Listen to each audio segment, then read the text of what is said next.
Bismillahirrahmanirrahim. Assalamualaikum warahmatullahi wabarakatuh. Hari ini kita bertemu kembali dalam mata kuliah profesi keguruan. Tidak terasa teman-teman mahasiswa, pada pertemuan kali ini kita sudah sampai pada pertemuan kelima.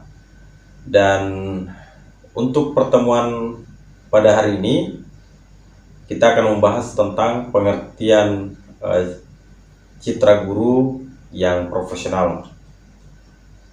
Faktor-faktor yang mempengaruhi citra guru dan memberikan contoh citra guru. Guru adalah bagian dari kesadaran sejarah pendidikan di dunia.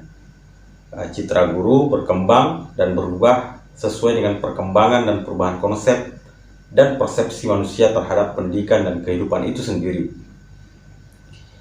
Di sini, profesi pada mulanya dikonsep sebagai kemampuan memberi dan mengembangkan pengetahuan peserta didik, tetapi beberapa dasawarsa terakhir, konsep, persepsi, dan penilaian terhadap profesi guru itu mulai bergeser. Slogan pahlawan tanpa tanda jasa senantiasa melekat pada profesi guru. Hal ini didasarkan pada pengabdiannya yang begitu tinggi dan tulus dalam dunia pendidikan. Tidak hanya itu, sikap kearifan, kedisiplinan, kejujuran, ketulusan, kesopanan, serta sebagai sosok panutan menjadikan profesi yang satu ini berbeda dengan yang lain. Lantaran tanggung jawab dari profesi guru tidak terhenti pada selesai ia mengajar, melainkan keberhasilan siswa dalam menangkap, memahami, mempraktekkan, serta mengamalkan ilmu yang diterima dalam kehidupan sehari-hari, baik langsung maupun tidak langsung. Hal ini membuat citra guru di mata masyarakat selalu berada di tempat yang lebih baik dan lebih mulia. Citra guru ini tercermin melalui yang pertama, keunggulan mengajar, yang kedua, memiliki hubungan yang harmonis dengan peserta didik, yang ketiga, memiliki hubungan yang harmonis pula terhadap sesama teman seprofesi dan pihak lain, baik dalam sikap maupun kemampuan profesional. Dari sudut pandang peserta didik, citra guru ideal adalah seseorang yang senantiasa memberikan motivasi belajar yang mempunyai sifat-sifat keteladanan, penuh kasih sayang, serta mampu mengajar dalam suasana yang menyenangkan. Citra guru dalam masyarakat tradisional atau pramodern. Di dalam bahasa Sanskerta, guru artinya yang dihormati atau venerable. Rasa hormat ini sampai kini masih hidup di tengah masyarakat tradisional atau pedesaan. Mereka masih menaruh rasa hormat dan status sosial yang tinggi terhadap profesi guru. Di Kepulauan Sangihe misalnya, masyarakat menyebut guru pria dengan panggilan Tuan, lengkapnya Tuan Guru. Suatu panggilan yang penuh rasa kagum dan hormat terhadap profesi guru. Bahkan panggilan-panggilan seperti ini juga masih terdapat di wilayah Sulawesi Selatan, beberapa di wilayah pedesaan. Itu untuk menghormati para guru yang mengajar di wilayah tersebut. Masyarakat pedesaan umumnya menganggap profesi guru sebagai profesi orang suci yang mampu memberi pencerahan dan dapat mengembangkan potensi yang tersimpan di dalam diri siswa. Selain itu, sebagian besar masyarakat tradisional memiliki mitos yang kuat bahwa guru adalah profesi yang tidak pernah mengeluh dengan gaji yang minim, profesi yang dapat dilakukan oleh siapa saja, dan profesi yang bangga dengan gelar pahlawan tanpa tanda jasa. Dalam pandangan masyarakat tradisional, guru dianggap profesional jika anak sudah dapat membaca, menulis, dan berhitung, atau anak mendapat nilai tinggi, naik kelas, dan lulus ujian. Citra guru dalam masyarakat modern. Dalam pandangan masyarakat modern, guru belum merupakan profesi yang profesional jika hanya mampu membuat murid membaca, menulis, berhitung, atau mendapat nilai yang tinggi, naik kelas, dan lulus ujian. Masyarakat modern menganggap kompetensi guru belum lengkap jika hanya dilihat dari keahlian dan keterampilan yang dimiliki, melainkan juga dari orientasi guru terhadap perubahan dan inovasi. Bagi masyarakat modern, eksistensi guru yang mandiri, kreatif, dan inovatif merupakan salah satu aspek penting untuk membangun kehidupan bangsa. Salah satu bangsa modern yang menghargai profesi guru adalah bangsa Jepang. Bangsa Jepang menyadari bahwa guru yang bermutu merupakan kunci keberhasilan pembangunan. Jasa guru lebih tinggi dari gunung yang lebih tinggi, lebih dalam dari laut yang dalam, merupakan ungkapan penghargaan bangsa Jepang terhadap profesi guru. Guru pada sejumlah negara maju sangat dihargai karena guru secara spesifik. Yang pertama, memiliki kecakapan dan kemampuan untuk memimpin dan mengelola pendidikan. Yang kedua, memiliki ketajaman pemahaman dan kecakapan intelektual, cerdas emosional dan sosial untuk membangun pendidikan yang bermutu. Yang ketiga, memiliki perencanaan yang matang, bijaksana, kontekstual, dan efektif untuk membangun humanware atau sumber daya manusia yang unggul, bermartabat, dan memiliki daya saing. Di negara kita, guru yang memiliki keahlian spesialisasi harus diakui masih langka, walaupun sudah sejak puluhan tahun disiapkan, namun hasilnya masih belum nampak secara nyata. Ini disebabkan karena masih cukup banyak guru yang memiliki konsep diri yang baik, tidak tepat menyandang predikat sebagai guru dan mengajar mata pelajaran yang tidak sesuai dengan keahliannya.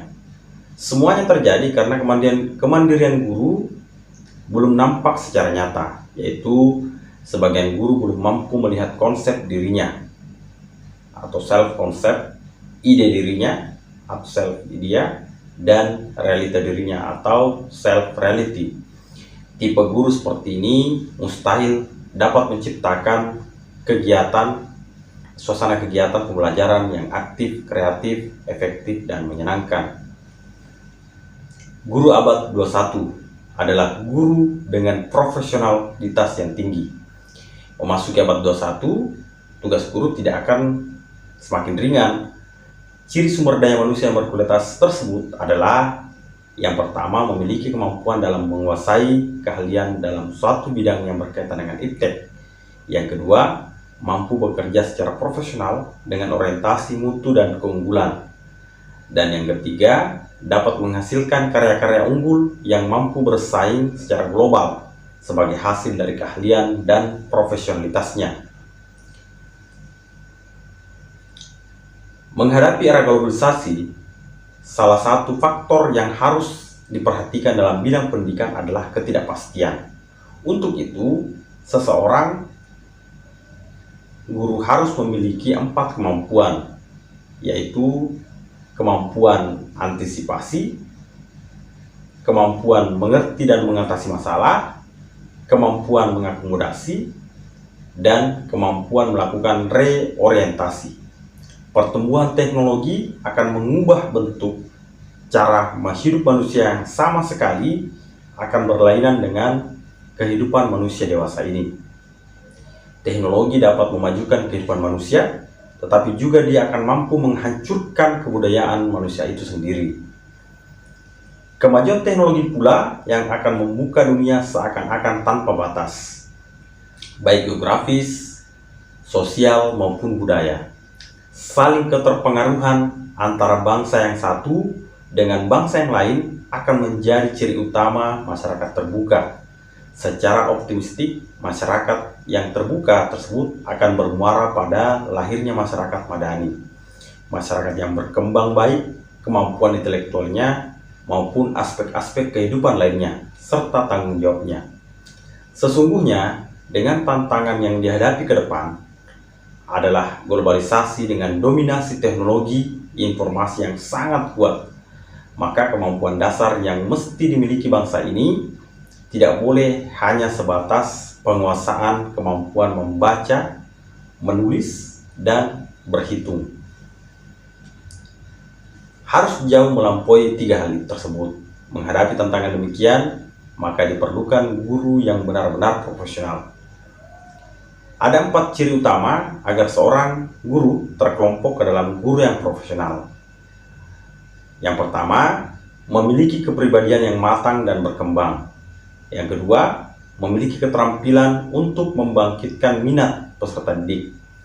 3, memiliki penguasaan ilmu pengetahuan dan teknologi yang kuat. Dan yang keempat, sikap profesionalnya berkembang secara berkesinambungan. 9 karakter citra guru yang diidealkan. Masing-masing adalah guru yang pertama memiliki semangat juang yang tinggi, disertai kualitas keimanan dan ketakwaan yang mantap. Yang kedua, mampu mewujudkan dirinya dalam keterkaitan dan padanan dengan lingkungan dan perkembangan iptek. Yang ketiga, mampu belajar dan bekerja sama dengan profesi lain. 4, memiliki etos kerja yang kuat.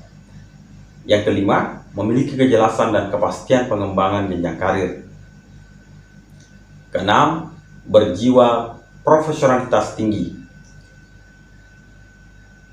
Yang ketujuh, memiliki kesejahteraan lahir dan batin, material dan non-material. 8, memiliki wawasan masa depan. Dan yang kesembilan, mampu melaksanakan fungsi dan peranannya secara terpadu. Faktor-faktor yang mempengaruhi citra guru. Rendahnya pengakuan masyarakat terhadap profesi guru yang mengakibatkan rendahnya citra guru disebabkan oleh beberapa faktor berikut. Yang pertama, adanya pandangan sebagian masyarakat bahwa siapapun dapat menjadi guru asalkan dia berpengetahuan. Yang kedua, kekurangan guru di daerah terpencil memberikan peluang untuk mengangkat seseorang yang tidak mempunyai keahlian untuk menjadi guru. Yang ketiga, banyak guru yang belum menghargai profesinya, apalagi berusaha mengembangkan profesinya itu. Perasaan rendah diri karena menjadi guru, penyalahgunaan profesi untuk kepuasan dan kepentingan pribadinya, penyebab rendahnya mutu guru yang bermuara pada rendahnya citra guru. Secara rinci, dari aspek guru rendahnya mutu guru antara lain tampak dari gejala-gejala berikut. Yang pertama, lemahnya penguasaan bahan yang diajarkan. Yang kedua, ketidaksesuaian antara bidang studi yang dipelajari guru dan yang ada dalam kenyataan lapangan yang diajarkan. Yang ketiga, kurang efektifnya cara pengajaran. 4, kurangnya wibawa guru di hadapan murid. Yang kelima, motivasi dan dedikasi untuk menjadi pendidik yang sungguh-sungguh. Semakin banyak yang kebetulan menjadi guru dan tidak betul-betul menjadi guru. Yang keenam, kurangnya kematangan emosional, kemandirian berpikir dan keteguhan sikap dalam cukup banyak guru, sehingga dari kepribadian mereka sebenarnya tidak siap menjadi pendidik. Kebanyakan guru dalam hubungan dengan murid masih hanya berfungsi sebagai pengajar dan belum sebagai pendidik. Yang ketujuh, relatif rendahnya tingkat intelektual para mahasiswa calon guru yang masuk LPTK dibandingkan dengan yang masuk universitas.